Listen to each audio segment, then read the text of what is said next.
About a year and a half ago, I started feeling something under my arm, and I was like, I think I should go to talk to the doctor about this. So I went to the doctor, and he recommended that I get, some tests run. I waited for a couple days for the results of that, and when he called, he said, everything looks great.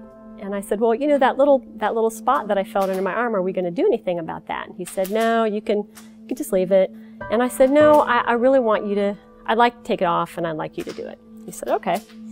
I took just a few hours off work. He said it won't take long. I went into the office, and he started working on it, and like an hour and a half later, after what felt like just a real surgery, I could see the whole tone and with he and the lady that was helping him, and I was like, something is not okay. And so when he was done, he said, well, that obviously was not what I thought it was. So we're going to send it off. And I mean, at that moment, fear just like gripped me. I started having nightmares at night, and I was just like, God, please don't let this be anything. And so I remember the day that I got the phone call, and he said, this is Dr. Cripe, and it is cancer. And like, I didn't hear anything else. My knees literally just gave out. And I was terrified. I don't know how many people have ever gotten that call, or you get those calls that are just, you realize, okay, my world has changed. And that word, cancer, just terrified me. And I was dreading telling my husband.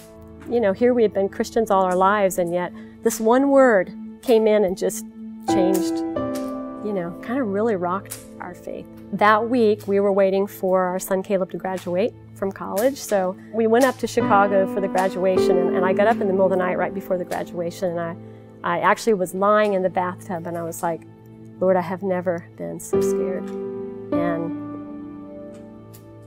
help me. And so I just stopped and listened, and it wasn't an audible voice, but the Lord said this sentence to me. He said, Deb, if one word can terrify you, one word can save you. Something happened when he said that, and I thought, there is a word. That word is Jesus. But I felt a peace come into my heart that it wasn't like wishful thinking or delusional or denial. It was like a tangible, not just the absence of fear, but a tangible peace that just came into me. It really was just that peace that passes understanding. When you are 1 minute in like a paralyzing kind of fear, and the next minute there's peace.